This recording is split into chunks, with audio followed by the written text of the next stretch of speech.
नाज़रीन, ये जंग थमेगी तो फिर उसके बाद का मैदान मशरक़ वस्ता का कोई और मुल्क नहीं बल्कि यूरोप बनेगा, जहां बज़ाहिर इस वक्त खामोशी है मगर अंदर ही अंदर एक नया तूफान तैयार हो रहा है। वाशिंगटन में बैठे फैसले अब सिर्फ ईरान तक महदूद नहीं रहे बल्कि उन इत्तेहादियों तक फैल चुके हैं जिन्हें कल तक नाकाबिले सवाल समझा जाता था।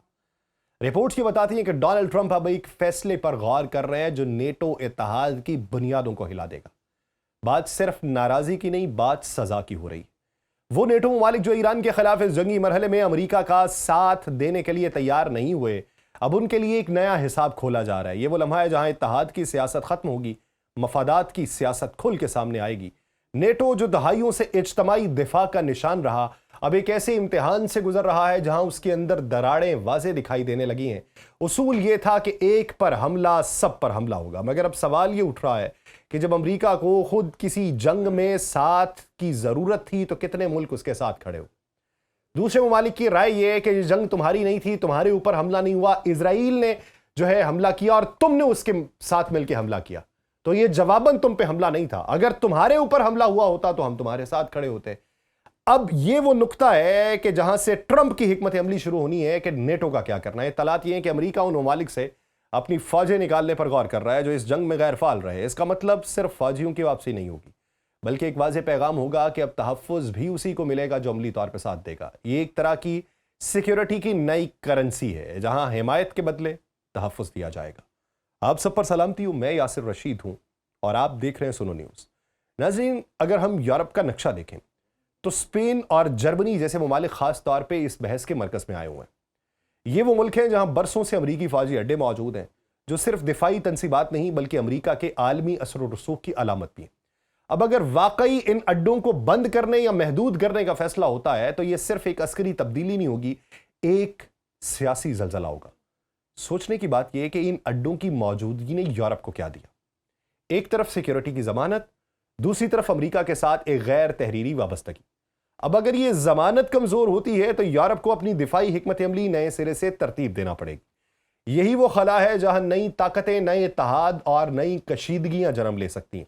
दूसरी जानिब अमेरिका की ये पॉलिसी एक और पैगाम भी देती है कि अब वो अपने वसाइल उन खित्तों में मुंतकिल करना चाहता है जहां उसे हकीकी सपोर्ट मिल रही है, यानी फौजियों की तैनाती अब जोग्राफिया की बजाय वफादारी की बुनियाद पर होगी। जो मुल्क इस जंग में अमेरिका के साथ खड़े रहे वही अब उसकी फौजी मौजूदगी और तहफ़्फ़ुज़ के ज्यादा हकदार समझे जाएंगे। यह फैसला अगर अमली शक्ल इख्तियार करता है तो इसके असरात सिर्फ यूरोप तक महदूद नहीं रहेंगे।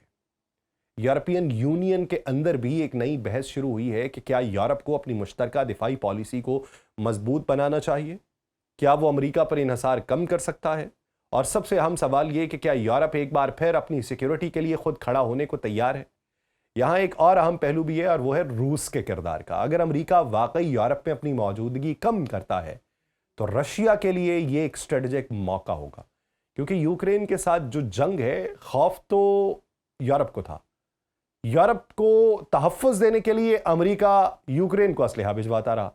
अब यूरोप के मशरकी हिस्से में ताकत का तवाज़ुन अगर बदलेगा तो फिर रशिया को तो फायदा होगा और वो ममालिक जो पहले ही अदम तहफ़्फ़ुज़ का शिकार है मजीद दबाव में आएंगे। अब इस पूरी सूरत हाल को अगर एक जुमले में समेटें तो ये सिर्फ एक फौजी रद्द-ए-अमल नहीं होना या फौजी रद्दोबदल भी नहीं होना, बल्कि आलमी ताकत के तवाज़ुन को असर नौ तश्कील होना है। ट्रंप की ये पॉलिसी दरअसल एक नया उसूल मुतारिफ करवा रही है कि अब इत्तेहाद मुस्तकिल नहीं रहेगा बल्कि हर बहरान के बाद उसकी शक्ल बदलती रहेगी। यही वो लम्हा है जहां नेटो जैसे इत्तेहाद को खुद से ये सवाल पूछना पड़ जाएगा कि क्या वो वाकई एक मुत्तहिद ब्लॉक है या सिर्फ एक ऐसा ढांचा जो हालात के साथ बदलता रहता है और अमेरिका उसे बदलने की जसारत रखता है। और अमेरिका के लिए भी एक इम्तिहान है कि वो अपने इत्तेहादियों को दबाव के जरिए साथ रख सकता है या उनसे फासले मजीद बढ़ा लिए जाएंगे। अब नजरें इस बात के ऊपर हैं कि ये सोच महज एक वार्निंग है या वाकई एक अमली पॉलिसी में बदलने जा रही है। बैनुल-अक़वामी सतह पे अब इस पे बातें होना शुरू हो चुकी हैं, क्योंकि अगर ऐसा हुआ तो दुनिया एक ऐसे दौर में दाखिल होगी जहां दोस्त और इत्तेहादी भी हर वक्त खुद को साबित करने पर मजबूर होंगे। और यही वो नया आलमी निज़ाम होगा जहां ताकत सिर्फ हथियारों से नहीं बल्कि फैसलों की रफ्तार और समत से पहचानी जाएगी। अब कहानी यहां आकर एक और गहराई इख्तियार करती है, क्योंकि जब आप अपने इत्तेहादियों को सजा देने, अपनी फौजें निकालने और तरजीहात बदलने की बात करते हैं तो उसका सीधा मतलब यह होता है कि सिर्फ फैसले नहीं बदल रहे, पूरी की पूरी खारजा पॉलिसी जो है वो असर नौ लिखी जा रही है। डोनाल्ड ट्रंप के मौजूदा रवैये को अगर तसलसल में देखा जाए तो एक बात बिल्कुल वाज़ेह नजर आती है कि अमेरिका अब جہاں ہے وہ دنیا کا نگہبان بنا ہوا تھا، تو وہ ماڈل جس میں نیٹو جیسے اتحادیوں کو ہر حال میں برقرار رکھنا، ہر خطے میں فوجی موجودگی رکھنا اور ہر تنازع میں مداخلت رکھنا ایک ذمہ داری سمجھی جاتی تھی، اب کیا وہ سوچ پیچھے چلی جائے گی؟ اس کی جگہ ایک نئی سوچ جنم لے رہی ہے جسے سادہ الفاظ میں مشروط اتحاد کہا جا سکتا ہے۔ یعنی اب امریکہ ہر ملک کے ساتھ تعلقات کو ایک سیدھے اصول پہ رکھنا چاہتا ہے، جو ساتھ دے گا وہی ساتھ پائے گا، جو پیچھے رہے گا اس کے لیے دروازے بھی آہستہ آہستہ بند ہوتے چلے جائیں گے۔ یہ وہ تبدیلی ہے جو بظاہر چھوٹی لگتی ہے مگر اس کے اثرات بہت گہرے ہیں۔ پہلی بڑی تبدیلی فوجی تعیناتی کے فلسفے میں آ رہی ہے۔ پہلے امریکہ جغرافیے کو دیکھ کر اپنے اڈے بناتا تھا، اب وہ وفاداری کو دیکھ کر اپنی موجودگی طے کرے گا۔ اس کا مطلب یہ ہے کہ اسپین یا جرمنی جیسے ممالک اگر اس کی ترجیحات سے ہم آہنگ نہیں رہتے تو وہاں فوجی موجودگی کم ہوگی، اور اس کے برعکس وہ ممالک جو عملی حمایت دیتے ہیں وہاں امریکی موجودگی بڑھ سکتی ہے۔ یہ ایک طرح سے عالمی نقشے پر فوجی طاقت کی دوبارہ تقسیم ہونا ہے۔ دوسری بڑی تبدیلی سفارتکاری کے انداز میں آ رہی ہے۔ روایتی امریکی خارجہ پالیسی میں بات چیت، اتحاد، طویل المدت شراکت داری کو اہمیت دی جاتی تھی، مگر اب وائٹ ہاؤس کے اندر ایک ایسا رجحان مضبوط ہو رہا ہے جہاں ہر معاملہ ایک ڈیل بن چکا ہے، یعنی ہر تعلق کا ایک واضح فائدہ ہونا چاہیے ورنہ وہ تعلق بوجھ سمجھا جائے گا۔ اس سوچ کے تحت اب مذاکرات بھی مختلف انداز میں ہوں گے، پہلے دباؤ، پھر پیشکش اور آخر میں ایک ایسا معاہدہ جس میں امریکہ کو فوری طور پہ فائدہ نظر آئے۔ تیسری تبدیلی اقتصادی محاذ کے اوپر ہونی ہے۔ امریکہ اب اپنی اقتصادی طاقت کو صرف تجارت کے لیے نہیں بلکہ سیاسی دباؤ کے لیے بھی کھل کر استعمال کرے گا۔ پابندیاں، تجارتی رکاوٹیں اور مالیاتی نظام تک رسائی، یہ سب اب خارجہ پالیسی کے بنیادی ہتھیار بن چکے ہیں۔ یورپی یونین جیسے بڑے بلاکس کے ساتھ بھی تعلقات اب صرف دوستی کی بنیاد پر نہیں بلکہ مفادات کی بنیاد پر طے ہوں گے۔ چوتھی اور شاید سب سے اہم تبدیلی یہ ہے کہ امریکہ اب ہر جنگ کو اپنی جنگ نہیں سمجھے گا، یعنی وہ براہ راست مداخلت کی بجائے منتخب شمولیت کی طرف جائے گا۔ جہاں اسے لگے گا کہ اس کا مفاد براہ راست جڑا ہے، جہاں اسے لگے گا کہ اس کا اپنا مفاد اس کو بہت زیادہ فائدہ دے گا، وہاں وہ پوری طاقت کے ساتھ سامنے آئے گا، اور جہاں معاملہ ثانوی ہوگا وہاں وہ صرف سفارتی یا محدود عسکری کردار ادا کرے گا۔ یہ ایک طرح سے عالمی ذمہ داریوں کو کم کرنے اور اپنے وسائل کو مخصوص مقامات پر مرکوز کرنے کی حکمت عملی ہے۔ اب اس کا اثر صرف امریکہ تک محدود نہیں رہنا۔ چائنا اس خلا کو ایک موقع کے طور پہ دیکھ رہا ہے جہاں وہ معاشی اور سفارتی اثر و رسوخ بڑھا سکتا ہے۔ اسی طرح رشیا بھی ان علاقوں میں اپنی موجودگی مضبوط کرنے کی کوشش کرے گا جہاں امریکہ پیچھے ہٹتا ہوا نظر آئے گا۔ یعنی ایک طرف امریکہ اپنی ترجیحات محدود کرے گا اور دوسری طرف دنیا کی دیگر طاقتیں اس خلا کو پر کرنے کے لیے آگے بڑھ رہی ہیں۔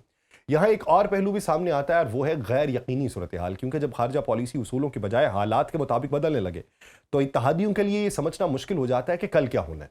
یہی وجہ ہے کہ اب بہت سے ممالک متبادل راستے تلاش کر رہے ہیں تاکہ وہ کسی ایک طاقت کے اوپر مکمل انحصار نہ کرے۔ اگر اس پوری تصویر کو دیکھا جائے تو یہ واضح ہوتا ہے کہ امریکی اپنی خارجہ پالیسی کو ایک ایسے ماڈل میں تبدیل کر رہے ہیں جہاں طاقت کا استعمال محدود ہو مگر مؤثر ہو، اتحاد کم ہو مگر مضبوط ہو، ہر فیصلہ فوری فائدے کے حساب سے لیا جائے۔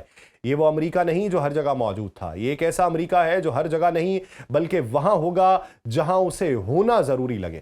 اب اصل سوال یہ کہ کیا یہ نئی پالیسی امریکہ کو زیادہ مضبوط بنائے گی یا اسے عالمی سطح پر تنہا کر دے گی، کیونکہ تاریخ یہ بھی بتاتی ہے کہ طاقت صرف ہتھیاروں سے نہیں بلکہ تعلقات سے بھی قائم رہتی ہے۔